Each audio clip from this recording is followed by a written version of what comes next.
नमस्कार दोस्तों, मेरा नाम है अतुल श्रीवास्तव और स्वागत है आपका नेक्सस जीएस में। चलिए टू द पॉइंट बात करते हैं आज साइमन कमीशन की। तो साइमन कमीशन में क्या क्या चीज़ें थी, किस तरह से ये महत्वपूर्ण है, क्या क्या आपकी परीक्षा है, पहले इसके बैकग्राउंड के बारे में थोड़ा सा समझते हैं हम लोग। देखिए 1919 से इसकी बात शुरू होती है, 1919 से शुरू होती है।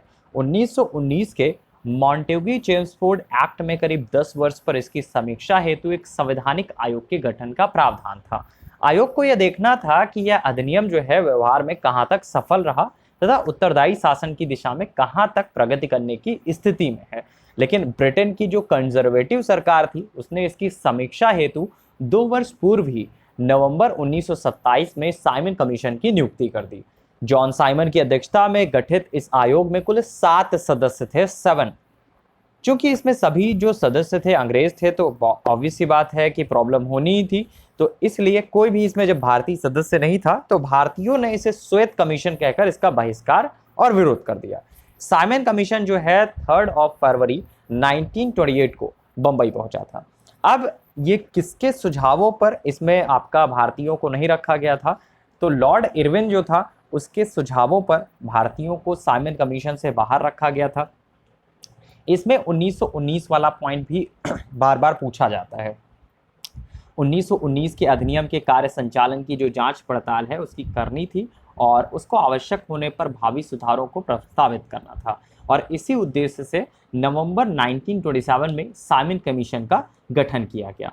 1928 को जिस दिन साइमन कमीशन बंबई पहुंचा था उसी दिन देशव्यापी हड़ताल आयोजित की गई। कमीशन जहां कहीं भी गया वहां पूर्ण हड़ताल रखी गई तथा साइमन वापस जाओ के नारों के साथ जुलूस निकाले गए। ठीक है, इसके अलावा ये सारे जुलूस तो निकले ही और साइमन वापस जाओ के नारे के साथ जुलूस निकाले गए। लाहौर में साइमन कमीशन विरोधी जुलूस का नेतृत्व करते समय जो पुलिस थी उसके लाठी चार्ज में लाला लाजपत राय साहब गंभीर रूप से घायल हो गए। पुलिस द्वारा की गई इस बर्बरतापूर्वक पिटाई के कारण ही लाला लाजपत राय साहब की मृत्यु हो गई और मरने से पूर्व उन्होंने एक स्टेटमेंट दिया। उन्होंने कहा था कि मेरे ऊपर किए गए लाठियों का एक एक प्रहार ब्रिटिश सरकार के ताबूत की आखिरी कील साबित होगा।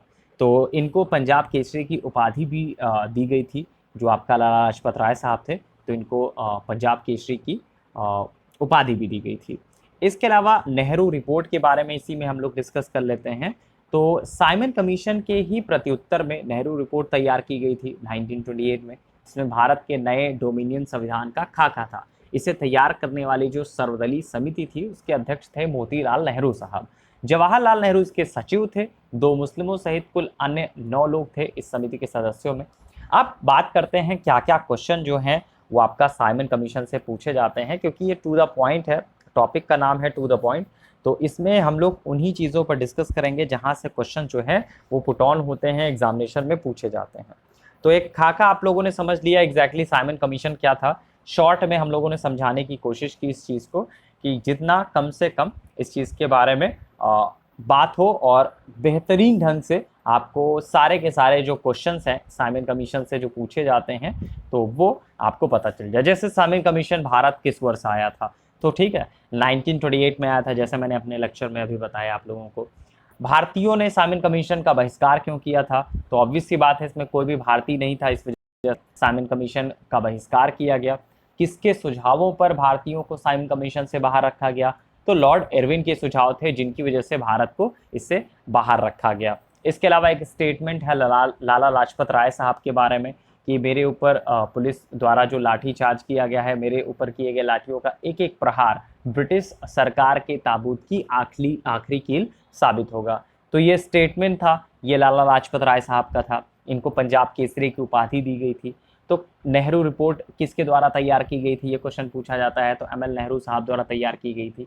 तो कुल मिला के जो टू द पॉइंट चीज़ें पूछी जाती हैं आपके एग्जामिनेशन में किसी भी टॉपिक से, तो अब उन टॉपिक्स पर आपका एक संक्षिप्त वीडियो बना करेगा और ये वीडियो बहुत लंबा नहीं होगा, ऑलमोस्ट आपका 6 से 8 मिनट का वीडियो होगा जिसमें एक टॉपिक से रिलेटेड सारे के सारे क्वेश्चंस मैं बता दूंगा कि क्या क्या क्वेश्चन जो हैं इस टॉपिक से पूछे जा सकते हैं या पूछे गए हैं। तो नवंबर, एक बार रिपीट कर देता हूँ, नवंबर 1927 में ब्रिटिश सरकार द्वारा सर साइमन जो था उदारवादी पार्टी का था, और इसकी अध्यक्षता में इंडियन इंस्टीट्यूट, जो इंडियन स्टैट्यूटरी कमीशन था, साइमन कमीशन जो था, इसके गठन की घोषणा की गई। इसे भारत में भावी प्रशासनिक सुधारों मतलब संवैधानिक सुधारों के संबंध में सिफारिश देनी थी। लॉर्ड इरविन के सुझावों पर भारतीयों को साइमन कमीशन से बाहर रखा गया। इसके सभी जो सदस्य थे श्वेत थे, अतः इसे व्हाइट मैन कमीशन भी कहा जाता है। अल्टरनेट वर्ड्स में अगर पूछा जाए तो व्हाइट मैन कमीशन किसे कहा जाता है, साइमन कमीशन को व्हाइट मैन कमीशन भी कहा जाता है। और यही कारण था कि भारतीयों ने इसका बहुत ज़्यादा विरोध किया। 1927 में हुए कांग्रेस के मद्रास अधिवेशन में, जिसकी अध्यक्षता की थी डॉक्टर अंसारी साहब ने। इस पॉइंट को शायद मैं मिस आउट कर गया। तो 1927 में जो कांग्रेस का मद्रास अधिवेशन हुआ, जिसकी अध्यक्षता की थी डॉक्टर अंसारी ने, ये पूछा जा सकता है। इस आयोग के बहिष्कार का निर्णय लिया गया। 3 फरवरी 1928, ये डेट बहुत इंपॉर्टेंट है, एग्जामिनेशन में पूछी जाती है। तो 3 फरवरी 1928 को आयोग जो है बंबई पहुंचा, जिसका व्यापक विरोध शुरू हो गया। लखनऊ में खली कुज्मा और मद्रास में टी प्रकाशम ने इसका विरोध किया। तो ये था आपका टू द पॉइंट, जो आपका साइमन कमीशन के बारे में नेक्सस जीएस की तरफ से था। तो होपफुली ये वीडियो आप लोगों को अच्छा लगा होगा, और वीडियो अगर अच्छा लगा है तो इसी तरह के वीडियोस और वीडियोस पाने के लिए नेक्सस जीएस के यूट्यूब चैनल को आप सब्सक्राइब कर सकते हैं। फेसबुक को आप ज्वाइन कर सकते हैं, नेक्सस जीएस के ऑफिशियल फेसबुक पेज को आप ज्वाइन कर सकते हैं। वहाँ पे इस तरह से आप डेली टू द पॉइंट जो पॉइंट्स हैं उनके बारे में डिस्कस हुआ करेगा। लगभग से हर एक टॉपिक के बारे में हम इसी तरह से आपको जानकारियां देते रहेंगे कि कौन से टॉपिक से किस तरह से क्वेश्चन जो हैं वो पूछे जा सकते हैं आपके पेपर्स में। चलिए, फिलहाल आज के लिए साइमन कमीशन में के लिए इतना ही था। Thank you so much.